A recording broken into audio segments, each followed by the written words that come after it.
ये आप मुझे लिंक जो आप वेबसाइट दिखा रहे हो उसका लिंक यस सर। चैट में भेजो।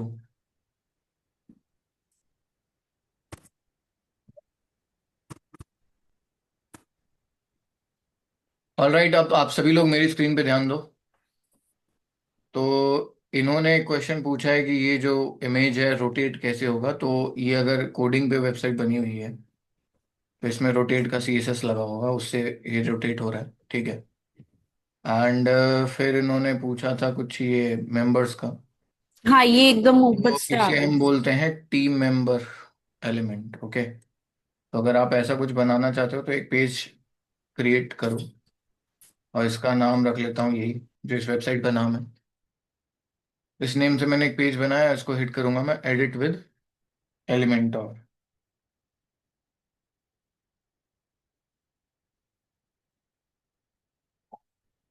एडिट विद एलिमेंटोर किया। अब जो है इसके बाद रूल नंबर 1 क्या है, पेज सेटिंग्स में आपको आना है और सेटिंग्स में आकर पेज लेआउट क्या करना है, एलिमेंटोर फुल विड्थ। एलिमेंटोर फुल विड्थ करने के बाद अब जैसे आपको ये टीम वाला चाहिए तो इसके लिए तो बड़ा सिंपल सा एक एलिमेंट है, टीम मेंबर करके, ये रहा। अब जैसे आप प्रीमियम एडॉन्स का भी ड्रॉप कर सकते हो, एसेंशियल एडॉन्स का भी ड्रॉप कर सकते हो, जो आपको सही लगे उस हिसाब से कर लो। एंड इसी सब में आप कौन मतलब स्टाइल में जाके इमेज पे ये होवर इफेक्ट ऐसा कुछ भी डाल सकते हो। अब ये डिपेंड करता है कि आपने कौन सा वाला मतलब वो सिलेक्ट किया है, मतलब टीम मेंबर, ठीक है, क्योंकि टीम मेंबर और भी हैं। मैंने अभी ये कौन सा ड्रॉप किया था, एसेंशियल एडॉन्स का। एक हमारे पास टीम मेंबर है, किसका है ये टीम मेंबर, प्रीमियम एडॉन्स का, ठीक है। तो इसमें अलग अलग स्टाइल्स हैं, ठीक है। जैसे होवर करोगे इसमें देखो इफेक्ट आ रहा है। फिर स्टाइल 3 कुछ ऐसा है जिसमें लेफ्ट हैंड साइड से एंट्री होगी। तो स्टाइल 2 सेलेक्ट कर सकते हो, होवर इफेक्ट उसमें जूम इन है या स्केल इफेक्ट हो सकता है ऐसा। तो काफी सारे यहाँ पे स्टाइल्स ट्राई कर सकते हो, इसमें ऑप्शंस ज्यादा हैं। ग्रे स्केल भी कर सकते हो, ब्लैक एंड वाइट हो जाएगा इमेज, ठीक है। अब यहाँ पे वही है, मेंबर का इमेज डाल दो। जैसे मान लो वो मेंबर ये है, ठीक है। अभी जैसे इस पे होवर करूंगा, अब इसको डुप्लीकेट कर दो। डुप्लीकेट,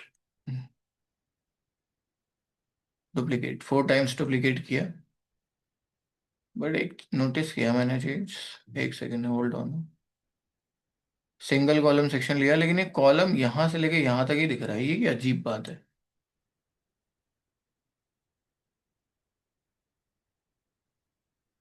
हाँ, तो अब मैं इसमें कॉलम्स को क्या करूंगा, डुप्लीकेट, डुप्लीकेट एंड डुप्लीकेट।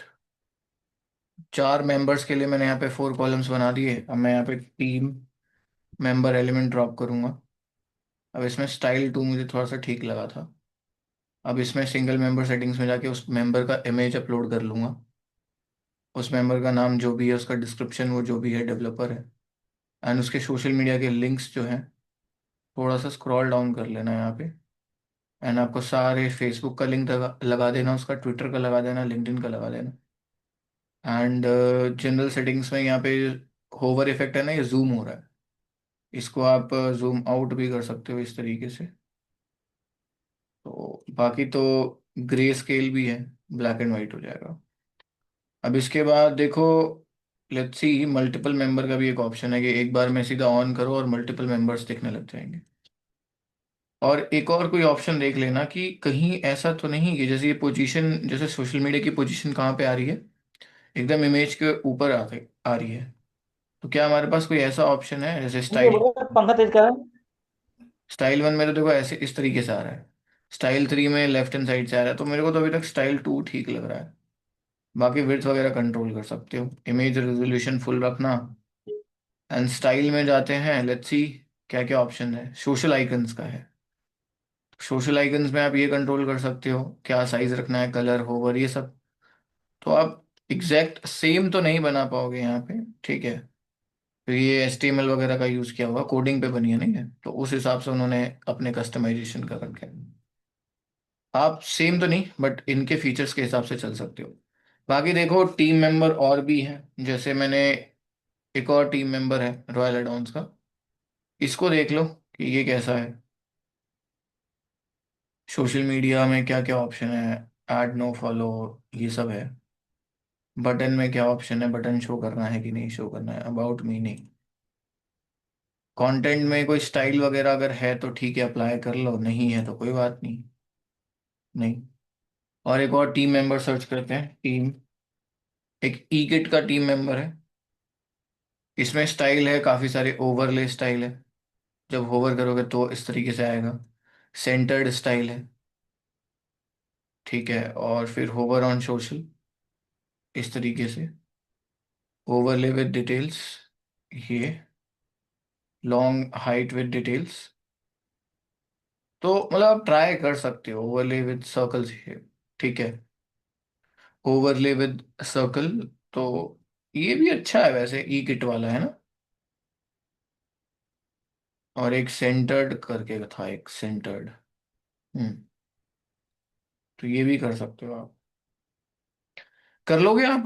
किसका डाउट था ये, अनीशा? Yes sir. ठीक है।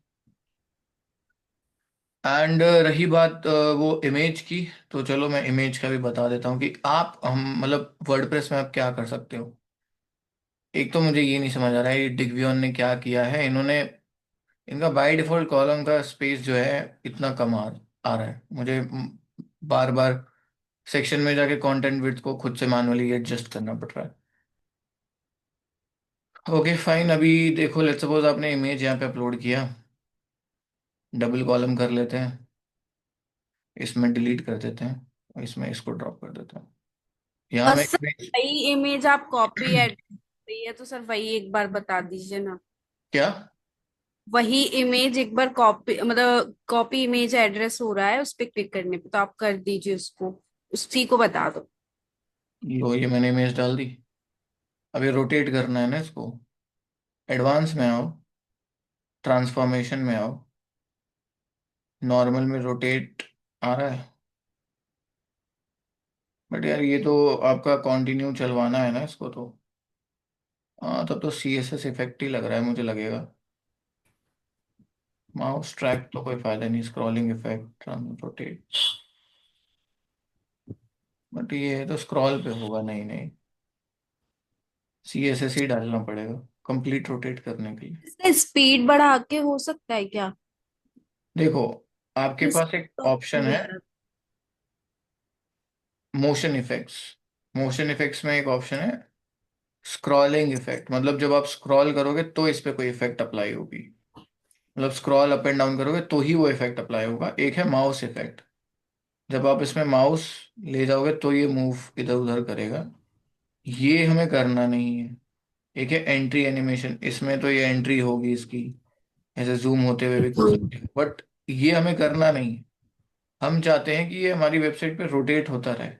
तो फिर हमारे पास एक लास्ट ऑप्शन क्या बचता है, ट्रांसफॉर्म का।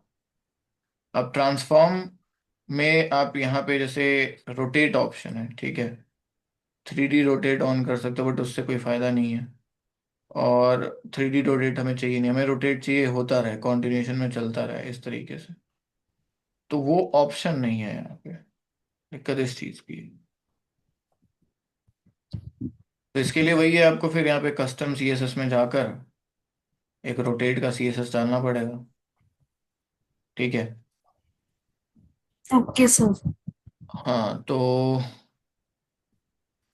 सी एस एस कोड यहाँ पे करना पड़ेगा आपको, थोड़ा सा कोड करके उसको रोटेट एक्सेस करना पड़ेगा। ठीक है। ठीक है सर। एंड अगर आपको कोड नहीं समझ आ रहा तो आप इसमें हेल्प ले सकते हो, चैट जीपीटी की। और उससे एक custom C S S code generate करवा सकते हो फॉर रोटेशन के लिए, कॉन्टिन्यू रोटेशन के लिए। ठीक है सर। एंड उस कोड को, सी एस एस कोड को यहाँ अप्लाई कर सकते हो। जब काम कर गया तो वेल एंड गुड, नहीं किया तो फिर कुछ और तरीके से प्रॉम्प्ट्स में चेंजेस करने होंगे। Okay sir. ओके। तो गाइस, हम लोग वापस से टॉपिक पे आते हैं। एंड जैसा कि हमने डिसाइड किया था कि हम लोग आज के सेशन में एसईओ ओवरव्यू स्टार्ट करेंगे, एंड देन हम एसईओ के अंदर ऑन पेज एसईओ आज स्टार्ट करेंगे। ओके। तो गाइज देखो, समझो, लास्ट सेशन में हमने ये समझा था कि एसईओ क्या होता है, एसईआरपी क्या होता है, टाइप्स ऑफ कीवर्ड्स क्या होते हैं, कैसे कीवर्ड्स को रिसर्च करना है। आज का डिस्कशन होगा एसईओ के कितने टाइप्स होते हैं, ठीक है। एंड फिर हम स्टार्ट करेंगे आज ऑन पेज एसईओ, ठीक है। क्या क्या टर्म्स होते हैं ऑन पेज एसईओ के अंदर, उनको समझेंगे। एंड फिर अगर टाइम बचा तो आज ही उसका प्रैक्टिकल भी करेंगे, अदरवाइज नेक्स्ट सेशन में ही प्रैक्टिकल पॉसिबल है। Okay, alright. तो अभी यहाँ पे जो है,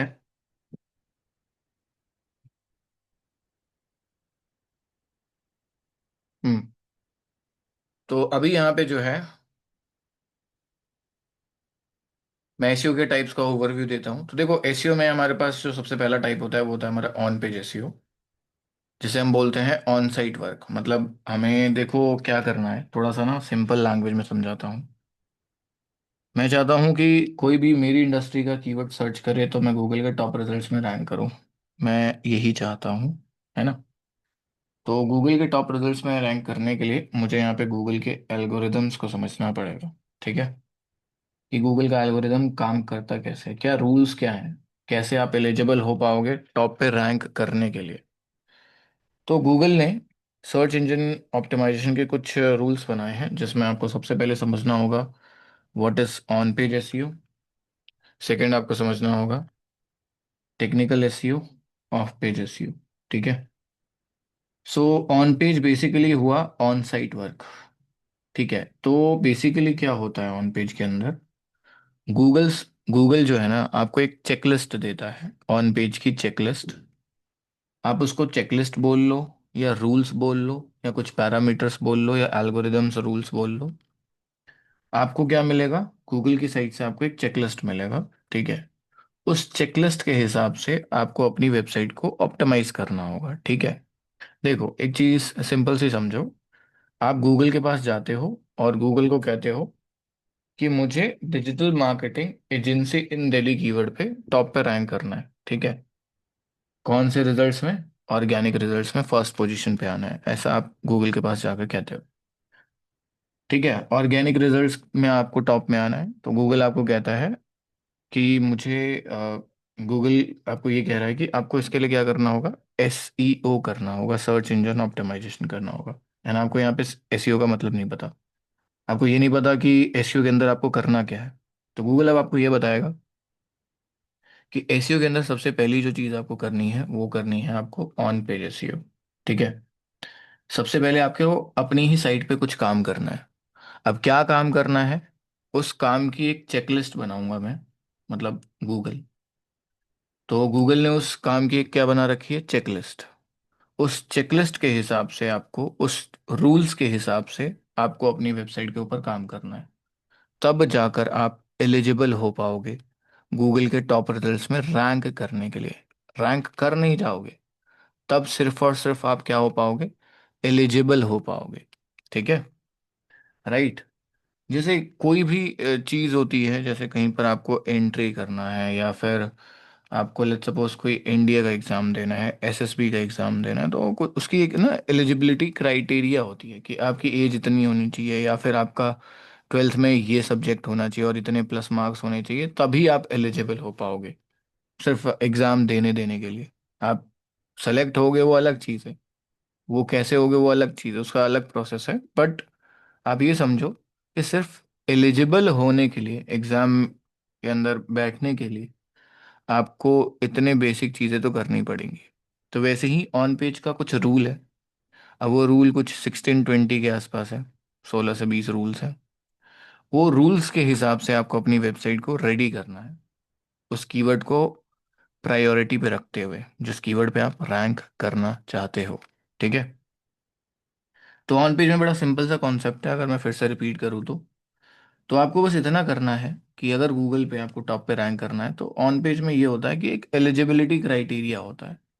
मतलब कुछ रूल्स होते हैं गूगल के, उस रूल्स के हिसाब से आपको क्या करना है, अपने पेज को रेडी करना है। जिस कीवर्ड पे आपको रैंक करवाना है, जो सभी जो उन सभी पेज आपको रैंक करवाना है जो। ठीक है, तो बड़ा सिंपल है। ठीक है, अब यहाँ पर हमें ये करना होगा कि हमें वो चेकलिस्ट को स्टडी करना होगा कि वो चेकलिस्ट है क्या, और कितने टोटल चेकलिस्ट हैं, और उन चेकलिस्ट का मतलब क्या है, किसका मतलब क्या है, फर्स्ट चेकलिस्ट का क्या मतलब है, सेकंड चेकलिस्ट का क्या मतलब है। तो यहाँ तक सबको क्लियर है कि ऑन पेज में एक्चुअल में हम करेंगे क्या। हेलो जी गाइस, सर। रिप्लाई करो मुझे। Hello. Yes sir. Clear sir, clear. ठीक है, तो आप समझ लो कि on page basically on site work है जिसमें आप अपनी ही वेबसाइट पे काम करते हो, लेकिन क्या काम करते हो वो गूगल डिसाइड करेगा, कैसे करोगे वो भी गूगल डिसाइड करेगा, और कौन से काम का क्या मतलब है वो मैं भी आपको सिखाऊंगा।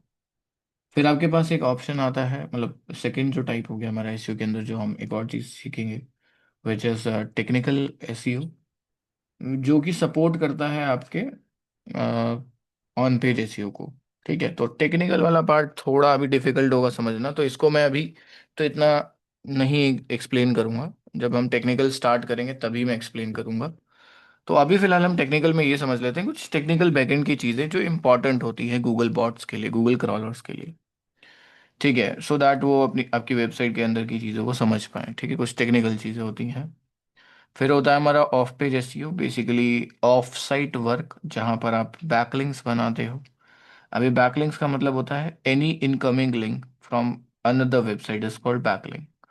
मतलब आपको इसमें क्या करना है, अपनी वेबसाइट को प्रमोट करने के लिए दूसरी दूसरी वेबसाइट्स पर जाना है, एंड अपनी वेबसाइट के लिए एक पोस्ट क्रिएट करना है उन वेबसाइट्स पे जाके, और उसकी हेल्प से आपको क्या मिलेगा, बैकलिंक मिलेगा।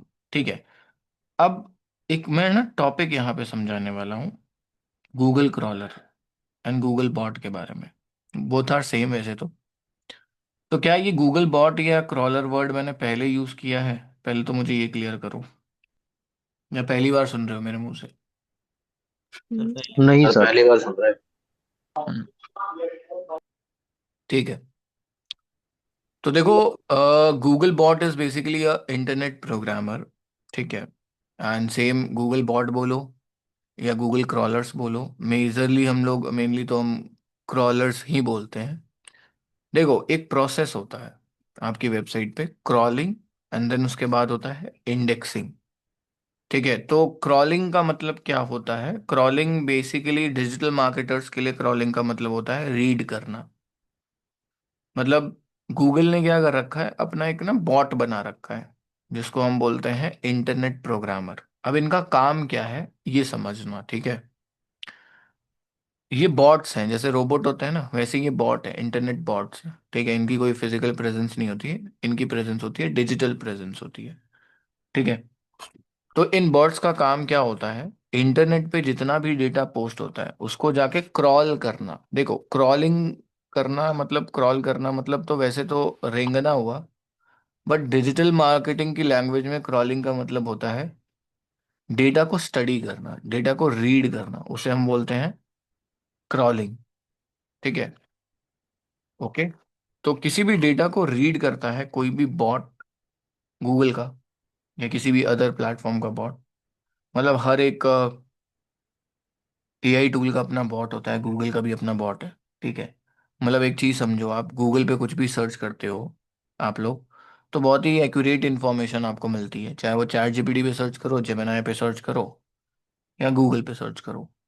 कभी सोचा है क्यों मिलती है आपको इतनी एक्यूरेट इन्फॉर्मेशन आज की डेट में, और क्या वो एक्चुअल में गूगल खुद अपनी साइट से देता है, या वो हमारी ही इंफॉर्मेशन को बस आपके सामने फिल्टर आउट करके सही गलत को कंपेयर करके बेस्ट रिजल्ट देता है। कभी ये सोचा है आपने।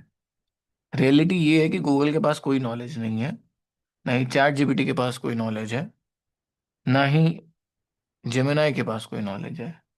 ये जितने भी एआई टूल्स हैं इन सबको ट्रेन किया गया है, इन सबको डेटा स्कैन करवाया गया है, और उसी डेटा के बेसिस पे आप जब इनसे कोई भी क्वेश्चन करते हो तो ये बेस्ट रिजल्ट्स को स्कैन करते हैं, एंड फिर वो रिजल्ट आपके सामने रखते हैं।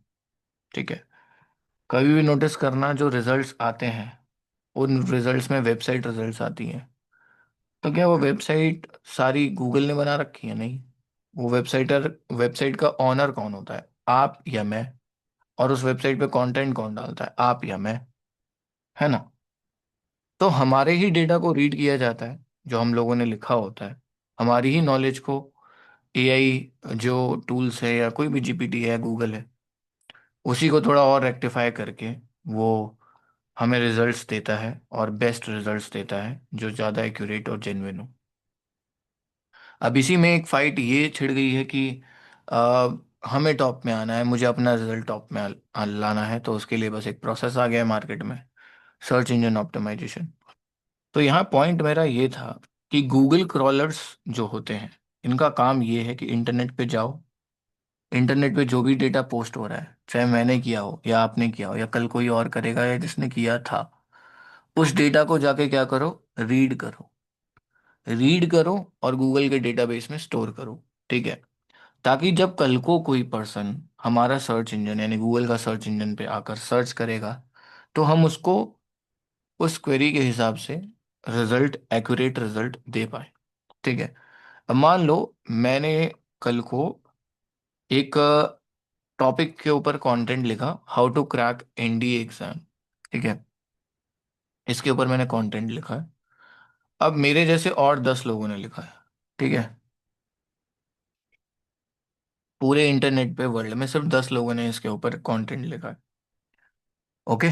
सिर्फ और सिर्फ 10 लोगों ने। कल को एक स्टूडेंट गूगल पे सर्च करता है how to crack NDA exam, तो गूगल क्या करेगा? उसको रिजल्ट्स दिखाएगा, हम 10 लोगों के टोटल। ठीक है? सबके रिजल्ट्स दिखाएगा, वैसे भी 10 ही लोगों ने लिखा है इसके ऊपर कंटेंट। बट गूगल यहाँ पे क्या खुद से रिजल्ट्स दिखा रहा है, खुद के दिमाग लगा के, मतलब खुद का इंटेलिजेंस का यूज कर रहा है? नहीं। वो हमारे ही रिजल्ट्स को स्टडी करता है, और उसमें से वो रिजल्ट्स को टॉप पे दिखाएगा जो ज़्यादा एक्यूरेट और ज़्यादा वैल्यूएबल होगा, और ज़्यादा नॉलेज नॉलेज शेयर कर रहा होगा, चाहे वो मेरा हो या किसी और का हो, 10 में से। ठीक है? तो पॉइंट यहाँ पे ये है कि गूगल क्या करता है, या कोई भी बॉट कह लो, ये लोग हमारे ही डेटा को स्टडी करते हैं, एंड फिर सो कॉल्ड अपने एआई रिजल्ट्स के अंदर हमारे ही डेटा को स्टडी करके उसको थोड़ा सा इन्हांस करके एक सिंपल लैंग्वेज में, आपके टोन में, आप ही के सामने रख देते हैं, ना आप लोगों को लगता है कि ये सब कुछ एआई का कमाल है। नहीं, एआई बस अपनी इंटेलिजेंस यूज करके रिजल्ट्स को फिल्टर आउट कर रहा है आज की डेट में, एंड आपको बेस्ट आउटपुट्स दे रहा है। थोड़ा सा बस वही है कि थिंकिंग उसकी अलग है। ठीक है? क्या सही है गलत है, लेकिन उसके अंदर वो चीज़ें भी किसने डाली हैं? वो भी हमारे नॉलेज से ही आई है, जो भी इंटरनेट पे पहले से डेटा था। ठीक है? अब कुछ भी, ये कौन है, ये कौन मेरी स्क्रीन पे ये कर रहा है? रोहन, रोशन, ये प्लीज बंद करो, आप मेरी स्क्रीन पे ये कर मत करो, ड्राइंग बनाओ मत। ठीक है? तो फिर आप करने लग रहे हो। अरे क्या कर रहे हो आप? हम्म। तो हमें यहाँ पे ये समझना है कि हमें ना, अगर टॉप में आना है, अगर आप चाहते हो कि गूगल रिजल्ट्स में मैं टॉप पे आऊँ, ऑर्गेनिक रिजल्ट में फर्स्ट पोजीशन पे आऊँ, तो हमें काम इस तरीके से करना पड़ेगा अपनी वेबसाइट के अंदर, सो दैट हमारा जो गूगल क्रॉलर है वो इम्प्रेस हो जाए। मतलब जो हमारी वेबसाइट को स्कैन करने आएगा, रीड करने आएगा, क्रॉल करने आएगा, वो इम्प्रेस हो जाए हमारे स्ट्रक्चर से, हमारे वर्क से, हमारे कंटेंट से, एंड फिर वो हमारे रिजल्ट्स को पुश करे टॉप रिजल्ट्स में। ठीक है? तो यहाँ एक प्रोसेस है क्रॉलिंग, जिसमें सिंपल सा मतलब हुआ आपके कंटेंट को रीड करना, और एक प्रोसेस होता है indexing process. Indexing process basically data को स्टोर करना होता है, तभी आपको रिजल्ट्स देखने मिलते हैं।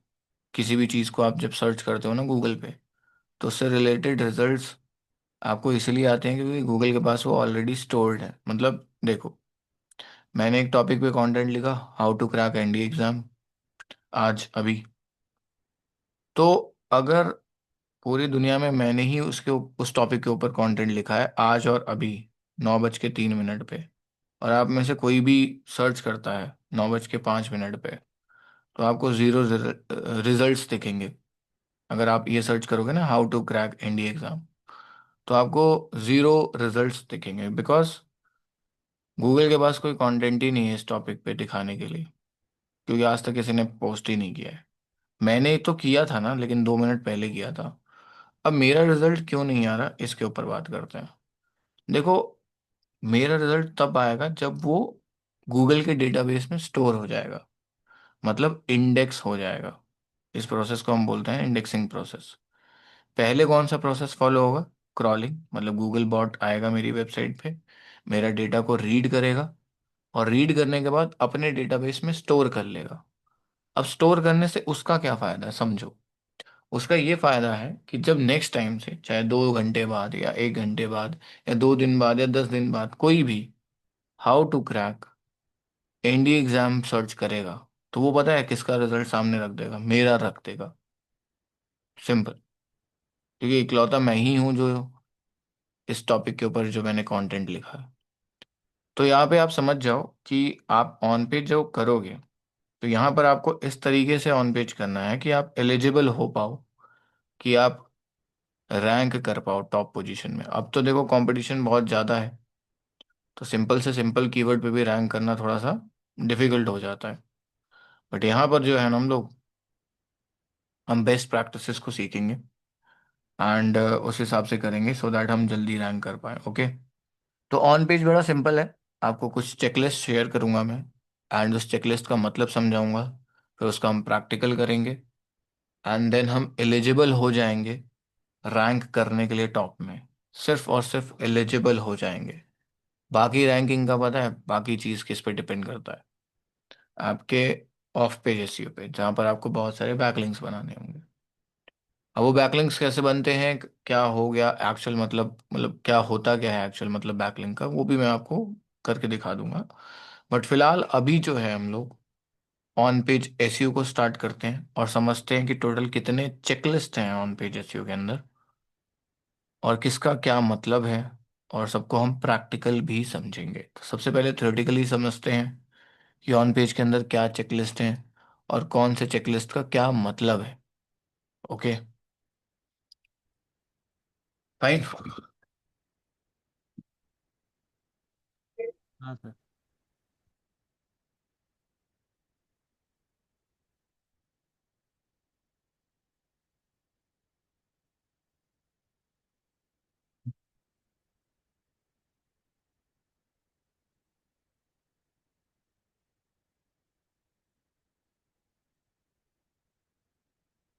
हम्म।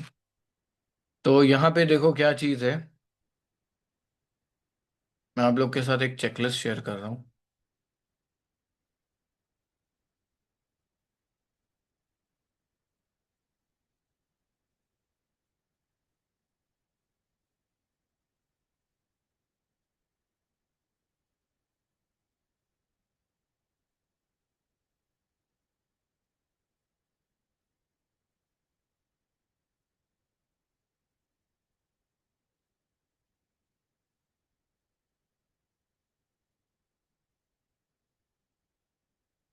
ओके, तो मैं यहाँ पे कुछ चेकलिस्ट शेयर करने वाला हूँ आपको। ठीक है, SEO on page checklist. Okay, हो सकता है मैंने इधर ही सेव कर रखा हो। ये रहा।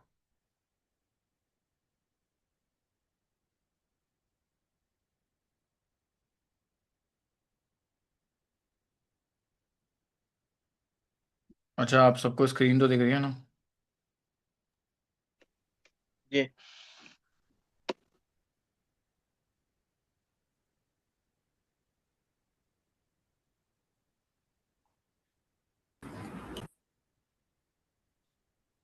सर, ये एक बार व्हाट्सएप में शेयर कर दीजिएगा। व्हाट्सएप में? एक काम करो, मैं ये शेयर पे क्लिक करके इसको एनीवे विद द लिंक कर देता हूँ, एंड कॉपी करके चैट में शेयर कर देता हूँ। इससे क्या होगा, आप लोग इसको व्यू तो कर पाओगे। ठीक है। ऑलराइट, तो एक एक चेकलिस्ट का मतलब समझते हैं। ठीक है। यहाँ पे सबसे पहला चेकलिस्ट है मेटा टाइटल। ओके। हम आज डिस्कशन कर रहे हैं ऑन पेज एसईओ चेकलिस्ट के बारे में। इसमें सबसे पहला चेकलिस्ट हमारा है मेटा टाइटल। ओके। अब मैं एक एक चीज को रीड करूंगा और समझाऊंगा कि मेटा टाइटल का क्या मतलब है यहाँ पे। Meta title is the title tag that appear in the search engine results and browsers tabs. So पहली लाइन रीड करो। मेटा टाइटल क्या है? एक टाइटल टैग है जो कि कहाँ पर अपीयर होता है? सर्च इंजन रिजल्ट्स में अपीयर होता है और ब्राउजर्स के टैब में अपीयर होता है। अब यहीं पे होल्ड करते हैं और इसको एग्जांपल देखते हैं कि एक्चुअल में क्या ये कौन सी चीज़ होती क्या है मेटा टाइटल। मैंने गूगल पे कीवर्ड सर्च किया है digital marketing agency in Delhi, okay, और मेरे पास एक रिजल्ट आया है, ठीक है, इस वेबसाइट का। एंड यहाँ पर जो ये आपको लाइन दिख रही है ना, इन किक लिंक, पता है कैसी अजीब सी वेबसाइट का नाम रखा है, इन क्लिक डॉट कॉम। ये जिस चीज़ को मैं अभी सेलेक्ट कर रहा हूँ ना, in click dot com best digital marketing agency in Delhi NCR, in click, तो ये जो सेलेक्ट किया है ना मैंने, यही आपका मेटा टाइटल होता है, ठीक है। तो मेटा टाइटल में मैंने क्या लिखा हुआ है? Meta title is the title tag that appear in search engine results. तो ये सर्च इंजन रिजल्ट्स में ही तो अपीयर हो रहा है। और कहाँ पर अपीयर होता है ये? ब्राउजर्स के टैब में। मतलब जब ये पेज ओपन करोगे तो ब्राउजर का जो टैब है, जैसे ये टैब है, ओके, तो ये टैब में देखो क्या शो हो रहा है, best digital marketing agency in Delhi NCR. इसमें भी वही सेम चीज लिखी है जो हमें कहाँ पर दिख रही थी, सर्च इंजन रिजल्ट्स में दिख रही थी। तो इसे हम क्या बोलते हैं? Meta title, okay. अब यहाँ पे नेक्स्ट क्या लिखा है? Summarising the content of a page in a short manner. Of course ये समराइज कर रहा है पेज के कंटेंट को शॉर्ट मैनर में, है ना, जिसमें क्लियरली आपको इस लाइन से पता चल जा रहा है कि इस पेज में किसकी बात होगी, बेस्ट डिजिटल मार्केटिंग एजेंसी की बात होगी इन दिल्ली एनसीआर। तो ये चीज है, okay. And it should be in 50 to 60 characters. And to make your meta title SEO friendly, use your primary keyword in your meta title। तो यहाँ पे एक और लाइन है, it should be in 50 to 60 character, not in words. Words मत समझना, characters, ठीक है। जैसे SEO एक पूरा वर्ड है लेकिन इसके अंदर करेक्टर कितने हैं? टोटल 3। तो यहाँ पे ये कहा जा रहा है कि जो आपका मेटा टाइटल होना चाहिए वो होना चाहिए 50 से 60 करेक्टर्स के बीच में। तो यहाँ पर आप देख सकते हो कि ये भी आपका 50 to 60 कैरेक्टर्स के बीच में ही फॉल करता है ना। एंड इसके बाद, to make your meta title SEO friendly, अगर आप अपने मेटा टाइटल को एसईओ फ्रेंडली बनाना चाहते हो तो उसमें अपना प्राइमरी कीवर्ड यूज कर लो, ठीक है। मतलब जिस कीवर्ड पे आप अपना पेज को रैंक करवाना चाहते हो उसी कीवर्ड को किस में यूज कर लो? अपने मेटा टाइटल में। तो उसको अगर यूज कर लोगे तो हम उसे पता है क्या बोलते हैं? SEO friendly Meta title. अब ये एसईओ फ्रेंडली क्यों इंपॉर्टेंट है? एसईओ फ्रेंडली से क्या होगा, गूगल बॉट्स जो होंगे, गूगल क्रॉलर्स जो होंगे, वो इम्प्रेस हो जाएंगे, ओके। तो अगर आप चाहते हो गूगल बॉट्स क्रॉलर्स को इम्प्रेस करना और चाहते हो रैंकिंग अच्छी हो और रूल्स सारे कंप्लीट हों, तो आपको यही करना पड़ेगा, अपने मेटा टाइटल को एसईओ फ्रेंडली बनाना होगा। तो क्या इस वेबसाइट के ऑनर ने एसईओ फ्रेंडली मेटा टाइटल बनाया है? देखो इसने बनाया है, पता है कैसे? बता रहा हूँ मैं, बनाया है। आप यहाँ पे देखो, मैंने कीवर्ड क्या सर्च किया है? Digital marketing agency. और इसके मेटा टाइटल में भी क्या लिखा हुआ है? Best digital marketing agency in Delhi.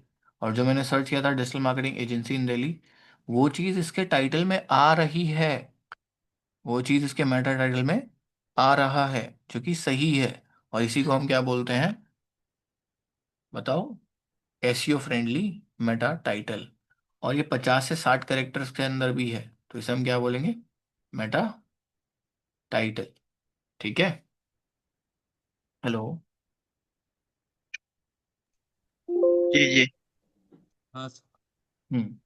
Yes sir. अब इसके बाद आगे बात करते हैं, ठीक है। नाउ, अब इसके बाद है नेक्स्ट हमारा जो meta tag, which is meta description.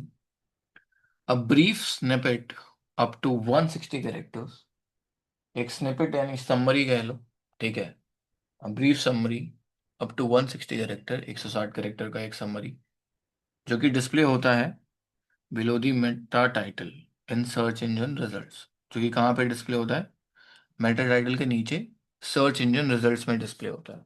Okay.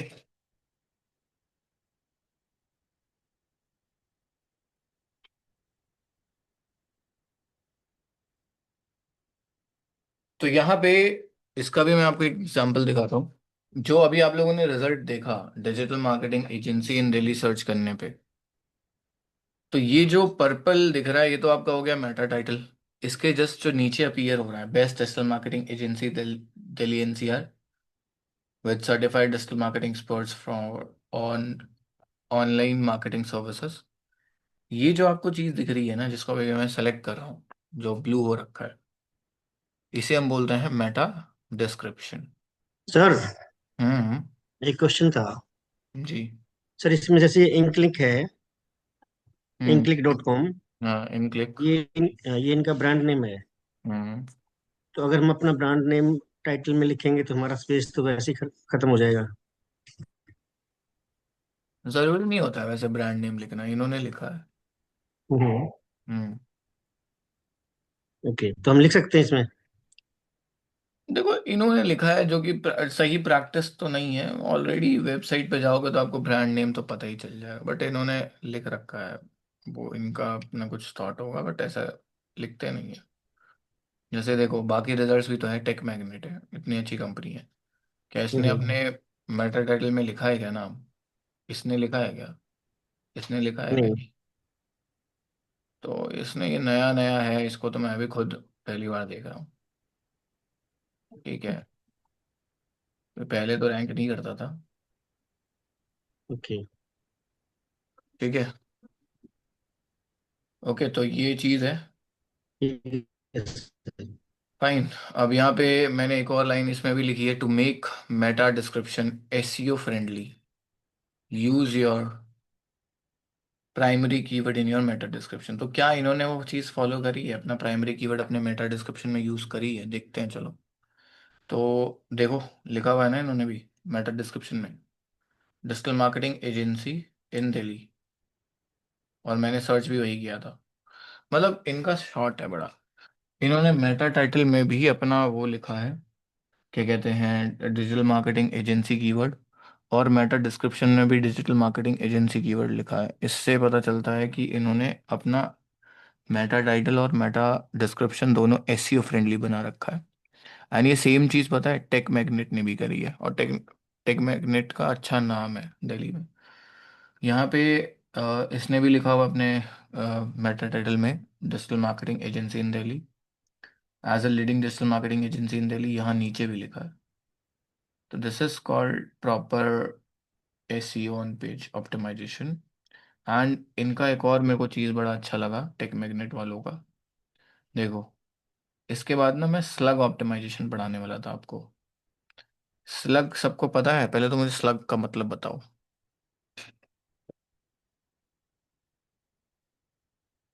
Slug तो मैंने कई बार बताया है। एक तो आप लोगों को पता है, देख के भी नहीं बोल पा रहे हो। पोर्शन ऑफ अ यूआरएल सामने लिखा है, इतनी देर में बोल भी देते। देखो, जैसे मार्केटिंग फंडास की वेबसाइट पे आते हैं, ठीक है, या मैं मार्केटिंग फंडास ऑर्गेनाइजेशन वाला ओपन करता हूँ। सो मार्केटिंग फंडास ऑर्गेनाइजेशन वाली वेबसाइट पे अगर मैं आता हूँ और कॉन्टैक्ट पेज पे आता हूँ, तो यूआरएल में देखो क्या लिखा हुआ है, marketingfundas.org/contact-us। तो ये जो कॉन्टैक्ट हाइफन अस है, दिस इज कॉल्ड स्लग। ये यूआरएल का एक पार्ट है, पोर्शन है, तो उसी को हम बोलते हैं स्लग। तो यहाँ पे हमें स्लग को भी ऑप्टिमाइज करना होता है। और स्लग में देखो क्या लिखा हुआ है clearly, the portion of a URL that identify a particular page on a website, optimize for readability and SEO, and to make your URL SEO friendly, use your primary keyword in your slug. मतलब अगर आप चाहते हो कि आपका URL भी अगर SEO friendly हो, तो आपको क्या करना पड़ेगा, अपना प्राइमरी कीवर्ड स्लग में यूज करना होगा, ठीक है। तो एक चीज समझो, मैंने एक चीज नोटिस करी, इन्होंने डिजिटल मार्केटिंग एजेंसी कीवर्ड को अपने होम पेज पे ही रैंक करवा रखा है। किसने? इंक इन क्लिक वालों ने, ठीक है। लेकिन टेक मैग्नेट ने क्या किया है, एक second guys hold on. Hello. आज मैं अभी बैच ले रहा हूँ, मैं आपसे बैच से फ्री होके बात करता हूँ।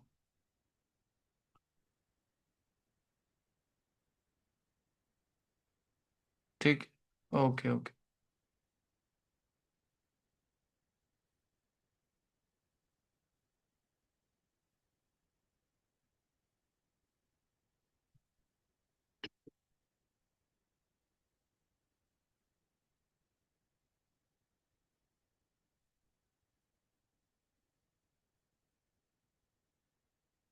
हाँ, तो मैंने एक चीज़ नोटिस करी कि जो digital marketing agency in Delhi हमने जो सर्च किया था ना, उसमें ये वेबसाइट है फर्स्ट वाली, इंक इंक क्लिक, इन्होंने इस कीवर्ड को ना होम पेज पे ही रैंक करवा रखा है।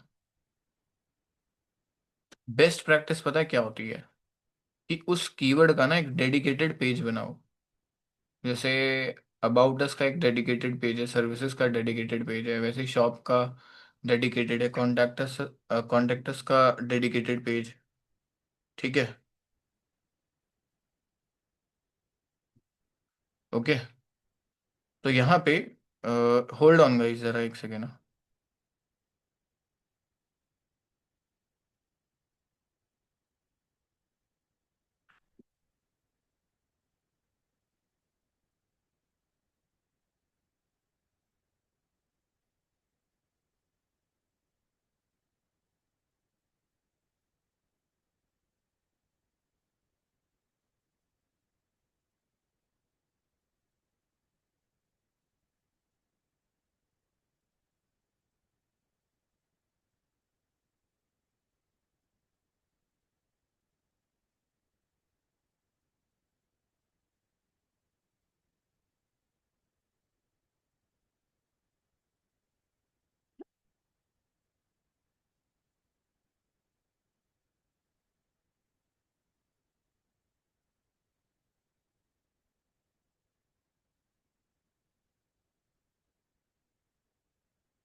तो मैं बात कर रहा था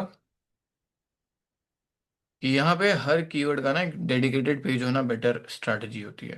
if you want to rank on any keyword, तो बेटर रहेगा कि आप उसका एक डेडिकेटेड पेज बनाओ, ठीक है। तो टेक मैग्नेट ने वही स्ट्रैटेजी फॉलो करी है, जो कि लॉजिकली सही है, ठीक है। ये हो सकता है कुछ टाइम तक रैंक पे रहे, थोड़े टाइम बाद ये ड्रॉप भी कर सकते हैं, हाई चांसेस है, अगर इन्होंने अपना एसईओ और थोड़ा स्ट्रॉन्ग कर लिया तो। लिसन, अभी क्या है ना, कि अगर मैं टेक मैग्नेट की वेबसाइट ओपन करूंगा, तो इनका जो पेज है ना, इनके पेज का यूआरएल नोटिस करो जरा। इनके में लिखा हुआ है Tech Magnet India Delhi NCR, then लिखा हुआ है digital marketing company in Delhi dot H T M L. तो कहीं ना कहीं जो कीवर्ड मैं सर्च कर रहा हूं ना, वो कीवर्ड इनके स्लग में भी आ रहा है, और एक राइट स्ट्रैटेजी है। हालांकि स्लग में वो सेम कीवर्ड नहीं है जो मैंने सर्च किया था, मैंने सर्च किया था digital marketing agency in Delhi, लेकिन इनके में लिखा हुआ है कंपनी। क्लोज है, ऑल्टरनेटिव वर्ड ही है, बट ठीक है। आप भी जब एक पेज बनाओगे ना किसी डेडिकेटेड कीवर्ड के लिए, तो वो कीवर्ड आपके स्लग में मेंशन होना चाहिए। और जैसे टेक मैग्नेट का मैं देख रहा हूँ कि इनका जो स्लग है ना काफ़ी लेंदी है, ओके। इतना ज़्यादा भी लेंदी नहीं होना चाहिए। ये चाहे तो इस चीज़ को हटा सकते थे, सिर्फ और सिर्फ digital marketing company in Delhi dot H T M L रख सकते थे। बट इन्होंने डायरेक्टरी इसके साथ या फिर पूरा इसके अंडर ऐसे मेंशन किया हुआ है, ठीक है। इतना कोई बिग डील तो नहीं है, बट ठीक है, चलेगा, ऐसे भी रैंकिंग आ जाती है।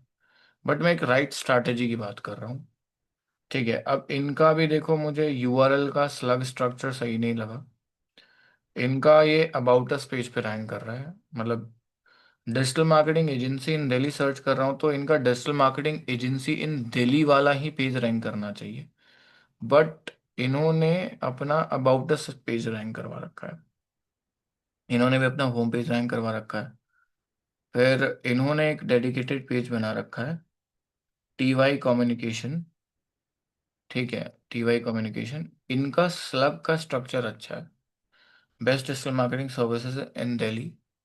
ठीक है, मतलब एग्जैक्ट वो नहीं है जो मैंने लिखा था, एजेंसी इन दिल्ली। ठीक है, क्या होता है ना कि हम digital marketing agency in Delhi search कर रहे हैं, बट बहुत लोग अपना एक ऑल्टरनेटिव कीवर्ड भी रैंक करवाते हैं, जैसे digital marketing company in Delhi, services in Delhi.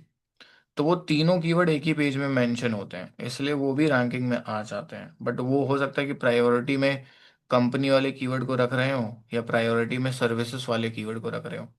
लेकिन वो पेज अब एजेंसी वाले कीवर्ड पे भी रैंक कर रहा है, सर्विसेज वाले कीवर्ड पे भी रैंक करने लग रहा है, और कंपनी वाले कीवर्ड पे भी रैंक कर रहा है। तो वो चीज़ गलत नहीं है, वो जब वो और अच्छी है कि अब देखो क्या होता है ना, जैसे इस वेबसाइट का डेवलपर है मान लो, अब उस डेवलपर ने डिसाइड किया होगा कि इस पेज का टारगेटिंग कीवर्ड में रखूंगा digital marketing company in Delhi, ये वाला। तो अब पता है वो इस कीवर्ड को ज्यादा प्रायोरिटी देगा इस पूरे वेबसाइट के अंदर, मतलब इस पूरे पेज के अंदर, इस पेज के अंदर, वेबसाइट नहीं पेज। इस पेज में digital marketing company in Delhi को मेन प्रायोरिटी देगा, इसी को कोशिश करेगा वो स्लग में यूज करने के साथ, यूज करने में, स्लग में यूज करेगा, सॉरी। एंड उसके बाद डिस्क्रिप्शंस में बीच बीच में कंटेंट में इसको रिपीट करेगा, और चाहेगा अगर वो तो एक और चीज कर सकता है, digital marketing agency in Delhi keyword को भी इसमें कहीं ना कहीं वो मेंशन कर सकता है, सो दैट कोई digital marketing agency in Delhi कोई सर्च करे तो उस कीवर्ड पे भी यही वाला पेज टॉप पे रैंक करे।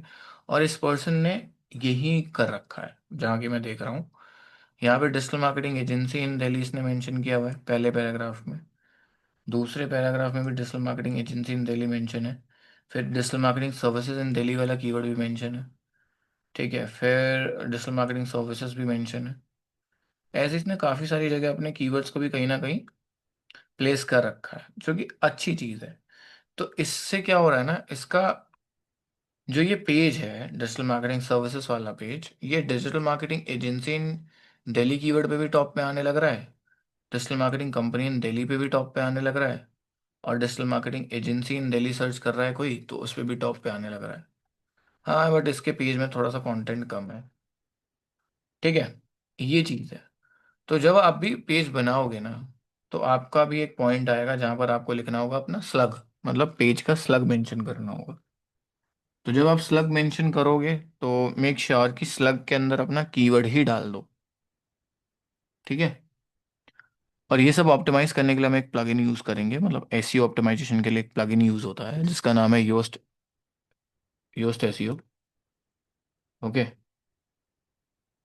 तो हम लोग उसका यूज करेंगे, देन ही हमें ये सब ऑप्शंस मिलेंगे। एंड नाउ नेक्स्ट ऑप्शन हमारा जो है, मतलब नेक्स्ट जो चेकलिस्ट है, वो है फोकस कीवर्ड।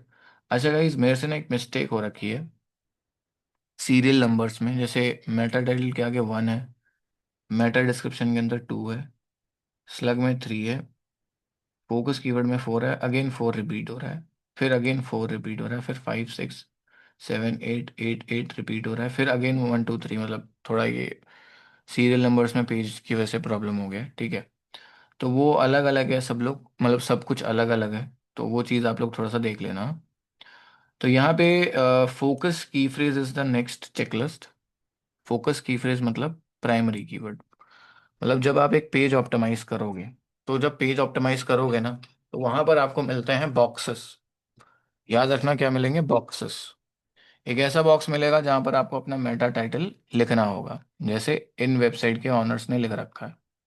इन्होंने अपने मेटा टाइटल में लिख रखा है inclick.com best digital marketing agency in Delhi NCR. इस वेबसाइट के ऑनर ने क्या लिख रखा है, partner with the best digital marketing agency in Delhi, इसने लिखा रखा है जनकपुरी, इसने कंपनी इन दिल्ली। ठीक है, ऐसा मेटा टाइटल में लिख रखा है पेज के। मतलब जब आप एक पेज डेवलप करोगे तो वो ऑप्शन आ जाएगा, ऑप्शन की टेंशन मत लो, कहाँ से आएगा, क्या लिखेंगे, कैसे लिखेंगे, ये सब मत सोचो। बस ये समझो यहाँ पे कि जब आप एक पेज डेवलप डेवलप करोगे तो आपके पास वो ऑप्शन आ जाएगा, ठीक है, मेटा टाइटल बॉक्स, जिसमें आपको अपना मेटा टाइटल जो है लिखना होगा, ठीक है। फिर उसके बाद जो आपके पास ऑप्शन आएगा वो आएगा मेटा डिस्क्रिप्शन लिखने का, एक बॉक्स आएगा जिसमें आपको क्या लिखना होगा, मेटा डिस्क्रिप्शन। फिर आपके पास एक बॉक्स आएगा जिसमें आपको लिखना होगा स्लग। स्लग में आप अपना क्या लिख देना, उस पेज का जो भी आप टारगेट कीवर्ड रखोगे, प्राइमरी कीवर्ड, उसी को लिख देना। फिर आपको एक और बॉक्स मिलेगा जो कि बॉक्स में लिखा रहता है फोकस की फ्रेज, इंटर योर फोकस की फ्रेज।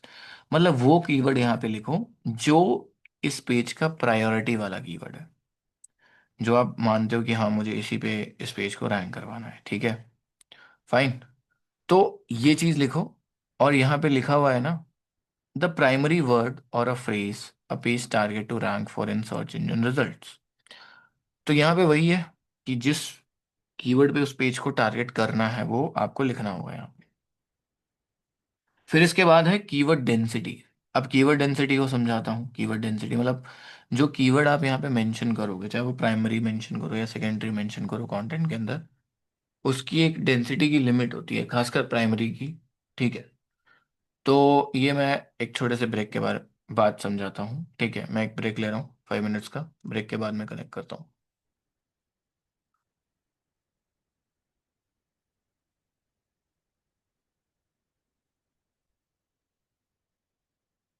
ऑलराइट गाइस, आगे करते हैं कंटिन्यू, ठीक है। एंड तो जैसे कि मैं बता रहा था कीवर्ड डेंसिटी के बारे में, जब आप अपने पेज का प्राइमरी कीवर्ड सेट करते हो तो उसकी एक लिमिट होती है। मतलब आपकी जो प्राइमरी कीवर्ड का डेंसिटी होना चाहिए वो 2% होना चाहिए, ठीक है। और यहाँ पे डेंसिटी इज बेसिकली क्या होता है, percentage of times a keyword और a phrase appear on a web page as compared to the total number of words on that page. तो कितनी बार आपका कीवर्ड अपीयर हो रहा है as compared to the total number of words on that page. जैसे for example मुझे अपने कीवर्ड की जो डेंसिटी लिमिट है ना वो कितनी करनी है, 2%। तो इसके लिए लेट्स सपोज अगर मैं 1,000 वर्ड्स का कंटेंट लिखता हूँ तो मुझे उसमें अपना कीवर्ड जो है ना 20 टाइम्स रिपीट करना पड़ेगा, तब जाके मैं 2% कीवर्ड डेंसिटी मैच कर पाऊंगा। ओके, तो ये रूल है।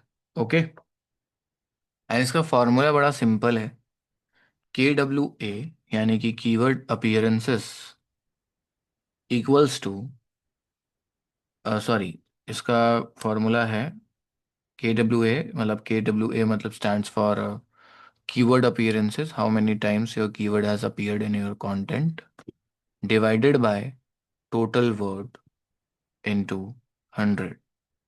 तब आपका ये फॉर्मूला आ जाएगा कीवर्ड डेंसिटी का। सो सिंपल है। लेट्स सपोज मैंने अभी एग्जांपल दिया ना आपको, अ, अगर एक पेज है उसमें 1,000 वर्ड्स का कंटेंट आपने लिखा है तो उसमें आपको कम से कम 20 बार digital marketing agency in Delhi लिखना पड़ेगा, 20 बार। तब जाके वो 2% मैच करेगा। 20 डिवाइडेड बाई 1,000 इंटू 100, ठीक है। तो यहाँ पे परसेंटेज कितना आएगा, 2%। तो हमें अपने कीवर्ड की जो लिमिट है, डेंसिटी की लिमिट है, वो कितनी करनी होगी, 2%। मतलब जैसे इस पर्सन ने कंटेंट लिखा है तो इस कंटेंट के अंदर ये जो डिजिटल मार्केटिंग एजेंसी है इसको 3 4 5 6 7 8 बार तो रिपीट करना होगा इसके कंटेंट के हिसाब से। ऐसे ही ये वाली जो वेबसाइट है इसमें भी इस कीवर्ड को बार बार रिपीट करना होगा इस पर्सन को, ठीक है। ऐसे ही टेक मैग्नेट है, तो टेक मैग्नेट ने भी ये जो कीवर्ड है digital marketing agency in Delhi, इसको भी यहाँ फर्स्ट हेडिंग में डाला है। फिर इस पैराग्राफ में भी डाल रखा होगा, डिजिटल मार्केटिंग एजेंसी इन कंपनी डाल रखा है इसमें। फिर यहाँ एक सब हेडिंग में डाल रखा है, ठीक है। फिर यहाँ पे भी कहीं डाल रखा होगा पैराग्राफ में, ये देखो digital marketing agency in Delhi, ठीक है। फिर यहाँ डिजिटल मार्केटिंग सर्विसेज डाल दिया है ऑल्टरनेटिव उसका। ओके, तो यहाँ पर कोशिश ये रहती है हमारी कि हम जो भी कंटेंट मेंशन कर रहे हैं अपने पेज के अंदर उस पेज के अंदर हमारा जो कीवर्ड है ना, कंटेंट के बीच में कहीं ना कहीं तो रिपीट होता रहे। और इसकी एक लिमिट हमें बनानी पड़ती है, कम से कम वो 20 बार रिपीट हो अगर 1000 वर्ड्स का कंटेंट है पूरे पेज में, ताकि हम कीवर्ड डेंसिटी लिमिट 2% को अचीव कर पाए। ठीक है। जैसे यहाँ पे डिजिटल मार्केटिंग सर्विसेज आ रहा है, ओके, यहाँ पे डिजिटल मार्केटिंग कंपनी आ रहा है, तो इन्होंने कोशिश तो करी है पूरी, राइट। तो ये चीज़ फाइन, और भी नीचे जाऊंगा तो और भी कंटेंट मिल जाएगा, बट अभी फिलहाल के लिए इतना काफ़ी है। तो ये चीज़ का ध्यान रखना होगा आपको जब आप अपना पेज के लिए कंटेंट रेडी करोगे, तो उसके अंदर आपकी जो कीवर्ड की डेंसिटी लिमिट है वो 2% तो मैच करनी चाहिए। ठीक है। इसके बाद क्या है, next checklist. Next checklist is very simple, keyword prominence. Keyword prominence अगर मैं शॉर्ट में समझाऊं और सिंपल वर्ड्स में समझाऊं, placement of your keyword in your content is called keyword prominence, means how you place your keyword in your content, मतलब आप किस तरीके से अपने कंटेंट के अंदर अपने कीवर्ड को प्लेस करते हो। जैसे टेक मैग्नेट ने अपने कीवर्ड को ना, पता है, बड़े शॉर्ट तरीके से प्लेस किया हुआ है। हेडिंग में डाला है, पैराग्राफ में डाला है, सब हेडिंग्स में डाला है, पैराग्राफ्स में डाला है, फिर अगेन सब हेडिंग्स में डाला है, सॉरी पैराग्राफ्स में डाला है, फिर ऐसे ही कुछ कुछ हेडिंग्स, पैराग्राफ, सब हेडिंग्स में यूज़ किया है। तो उसी तरीके को ना एक हमने टर्म दे दिया है, और उस टर्म को हम बोलते हैं कीवर्ड प्रोमिनेंस। सिंपल सा टर्म है, क्या नाम है? Keyword prominence, simple. ओके, ये चीज़ है। अब यहाँ पे नेक्स्ट जो चेकलिस्ट है उसे हम बोलते हैं कीवर्ड प्रॉक्सिमिटी। देखो, ये हो सकता है कि वर्ड्स आपके लिए न्यू हो, ठीक है, ओके, मतलब हो सकता है ये वर्ड्स काफ़ी न्यू हो, बट इनका मतलब जो है ना बड़ा सिंपल है। इनका मतलब इतना सिंपल है कि मतलब जैसे प्रोमिनेंस है, प्रोमिनेंस हो गया प्लेसमेंट का तरीका, उसको हमने एक टर्म दे दिया प्रोमिनेंस। एंड प्रॉक्सिमिटी हो गया the closeness of keyword in a phrase और sentence which can impact search engine relevance. Closeness kind of कह सकते हो आप गैप और distance between two keywords. Okay, so let's suppose digital marketing agency, एक term आपने यहाँ मेंशन कर दिया, फिर अगेन यहीं पे रिपीट कर रहे हो, तो आपको थोड़ा सा ना गैप मेंटेन करके चलना पड़ेगा। मतलब आपने यहाँ डिजिटल मार्केटिंग एजेंसी लिख दिया, तो ये नहीं कि फर्स्ट पैराग्राफ में ही आपने ये वो सेम चीज़ वापस से लिख दी। अगर मान लो आपने सब हेडिंग में लिखा, तो अगेन उसके पैराग्राफ में स्टार्टिंग में नहीं लिख सकते, एंड में कहीं पे लिख लो चलेगा। तो आपको एक गैप भी मेंटेन करना है, ये नहीं कि एक ही पैराग्राफ है ये, मान लो 30-40 वर्ड्स का जो भी पैराग्राफ है ये, इसी के अंदर आपने स्टार्टिंग भी उसी कीवर्ड से किया, एंडिंग भी उसी कीवर्ड से किया, मिड में भी वही कीवर्ड यूज कर लिया, तो काफी क्लोज हो जाएंगे इनका डिस्टेंस। तो वो चीज़ हमें नहीं करनी है, विच इज़ रॉन्ग। एंड उसी चीज़ को करोगे तो रिपीटेशन बढ़ जाएगा, और रिपीटेशन बढ़ जाएगा तो एक प्रॉब्लम क्रिएट होगी, जिस प्रॉब्लम को हम बोलते हैं कीवर्ड स्टफिंग, जिसमें लिखा हुआ है overloading a web page with excessive keyword in an unnatural way. Okay, so इसको मैं बहुत शॉर्ट में समझाता हूँ। जब आप अपने कीवर्ड डेंसिटी की लिमिट को एक्सीड कर देते हो ना, तो उसको हम कीवर्ड स्टफिंग बोलते हैं। मतलब 1000 वर्ड्स के हिसाब से आपको अपना कीवर्ड कम से कम 20 बार लिखना चाहिए था, अब आपने 40 बार लिख दिया, आपने 60 बार लिख दिया, आपने 80 बार लिख दिया अपने कीवर्ड को, तो दिस इज रॉन्ग। और इसी चीज को एक नया टर्म दे दिया गया है, विच इज कीवर्ड स्टफिंग। कुछ ज्यादा ही स्टफिंग कर दिया आपने, ओवर कर दिया। जो रूल था 2% का, ठीक है, उसको एक्सीड कर दिया आपने। ठीक है, यहाँ तक क्लियर है? Clear sir. हाँ जी, ओके, वेरी गुड। ओके, तो आप लोग सुन तो रहे हो ना सभी लोग? Yes, sir. Okay, and what about others? Yes sir. अच्छा, किसी को यहाँ यस तक तो सर। कोई डाउट यस नहीं आ सर। रहा ना? यहाँ तक किसी को कोई प्रॉब्लम, डाउट? सब कुछ इजी जा रहा है, समझ आ रहा है सबको? Yes sir. ठीक है, तो एक काम करो, सब लोग अपने कैमरे ऑन करो जरा, देखिए जरा। That's a part of your sorry.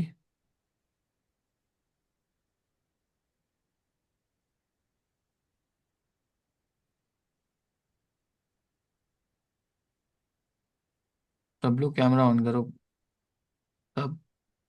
PM Roshan, Salman Khan, Sandeep Kumar, user Digvijay Dutt, Maliha, सब। मुझे देखना है कितने लोग एक्टिव हैं वैसे।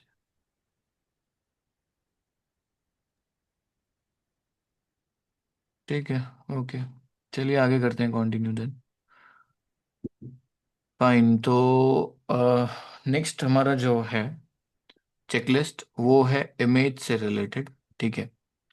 एंड इमेज में आप सीखोगे तीन चार चीज़ें। इमेज ऑप्टिमाइजेशन में क्या क्या सीखोगे आप? The process of resizing. Okay. The process of resizing, compressing and labelling images to improve loading speed and SEO. देखो, मतलब अभी तक क्या हो रहा था कि हम लोग जो है यहाँ पे इमेजेस अपलोड कर रहे थे, लेकिन उसको एसईओ पॉइंट ऑफ व्यू से ऑप्टिमाइज नहीं कर रहे थे। ठीक है। तो यहाँ पे इमेज को रीसाइज करना, कंप्रेस करना, और उसको लेबलिंग करना, मतलब लेबल देना, नाम देना, और उस चीज़ को हम क्या बोलते हैं? Image optimisation. और इससे क्या होगा, हम अपनी वेबसाइट की लोडिंग स्पीड बढ़ा पाएंगे और एसईओ कर पाएंगे प्रॉपर तरीके से। तो इमेज ऑप्टिमाइजेशन के अंदर एक पार्ट है image title, image description and image alternative text. So basically image title तो बड़ा सिंपल हो गया, ठीक है, मतलब जिसमें आप बेसिकली ये करोगे कि एक डिस्क्रिप्टिव टाइटल दे दोगे एक इमेज के लिए। ठीक है। Which is used for internal organisation SEO. मतलब अगर मान लो आपने कोई चॉकलेट केक का एक स्लाइस का फोटो अपलोड किया है, तो उसका नाम क्या रख दोगे आप? Chocolate cake slice JPG, simple. And एक होता है इमेज डिस्क्रिप्शन, मतलब जब भी हम एक इमेज अपलोड करते हैं ना, आपकी मैंने वैसे वेबसाइट ओपन कर रखा है ना, तो ये जो मीडिया लाइब्रेरी है, तो अभी तक क्या होता था कि हम लोग जस्ट अपलोड कर देते थे यूं ही। अब आपको क्या करना है, जब भी एक इमेज अपलोड करोगे ना, तो एक ऑप्शन होता है यहाँ पे ऑल्टरनेटिव टेक्स्ट। एक होता है टाइटल, एक होता है कैप्शन, और एक होता है डिस्क्रिप्शन। मेनली हमें डिस्क्रिप्शन फिल करना होता है, टाइटल और ऑल्टरनेटिव टेक्स्ट फिल करना होता है। टाइटल बेसिकली हो गया मतलब नेम ऑफ योर इमेज। अब ये किस चीज़ की इमेज है? एक टीवी है, तो मैंने यहाँ पे लिख दिया केसो। ठीक है। स्मार्ट टीवी है ना ये, स्मार्ट टीवी। ये मैंने लिख दिया, और कितने इंचेस का है ये तो मेंशन ही नहीं है। 55, हाँ चलो 55। तो ये आप लिख सकते हो यहाँ पे, ओके। एंड यहाँ पे फिर एक डिस्क्रिप्शन है, जिसमें आपको ये लिखना होगा कि ये इमेज में एक्चुअल में है क्या, ये इमेज क्या कंटेन करता है। ओके।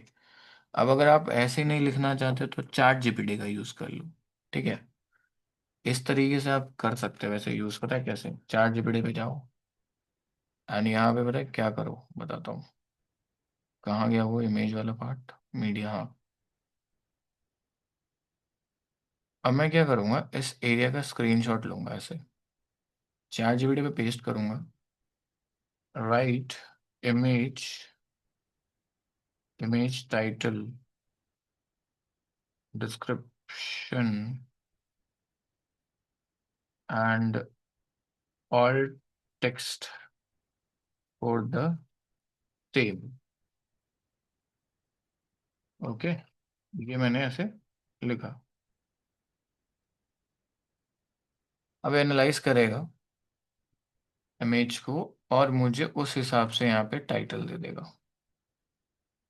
ये देखो, इसने प्रॉपर टाइटल दे दिया मुझे, और डिस्क्रिप्शन भी बड़ा सही दिया है इसने, काफ़ी लेंदी डिस्क्रिप्शन दिया है, प्रॉपर ही लिख दिया इसने।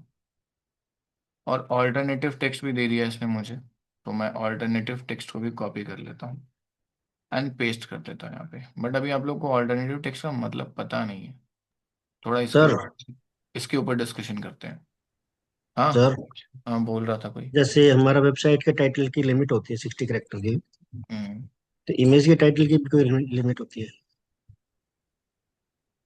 तो ऐसी तो नहीं होती, मतलब छोटी ही लिखनी होती है, ज़्यादा बड़ी नहीं लिखनी होती। ठीक है। तो यहाँ पे जो है कहाँ था मैं। नेक्स्ट जो हमारा चेकलिस्ट है वो है image alternative text. Alternative text पता है कैसे काम करता है? As a plan B. यहाँ पे देखो, पढ़ो क्या लिखा है। Text use to describe an image for screen readers and when the image fails to load. Okay.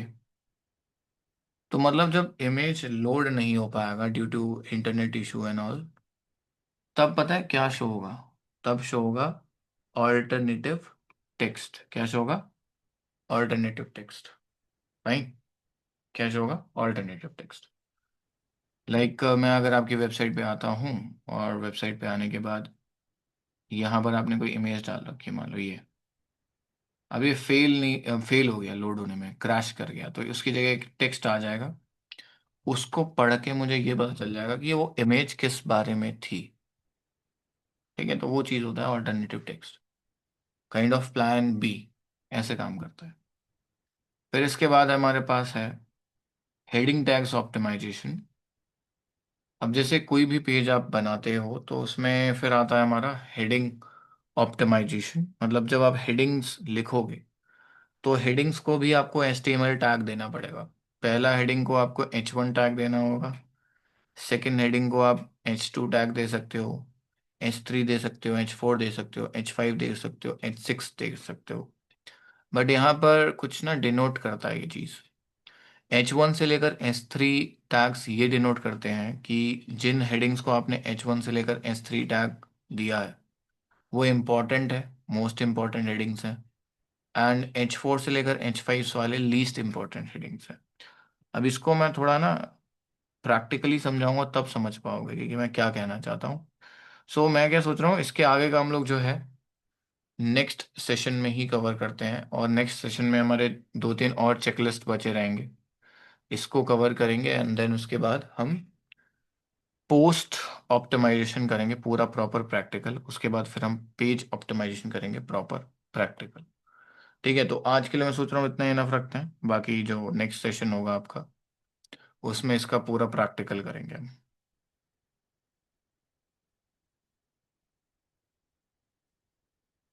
आप मुझे बस 5 मिनट का टाइम दो, मैं अभी सेशन ले रहा हूँ। हेलो, मैं भाई सेशन ले रहा हूँ, रुक जा, 5 मिनट रुक जा।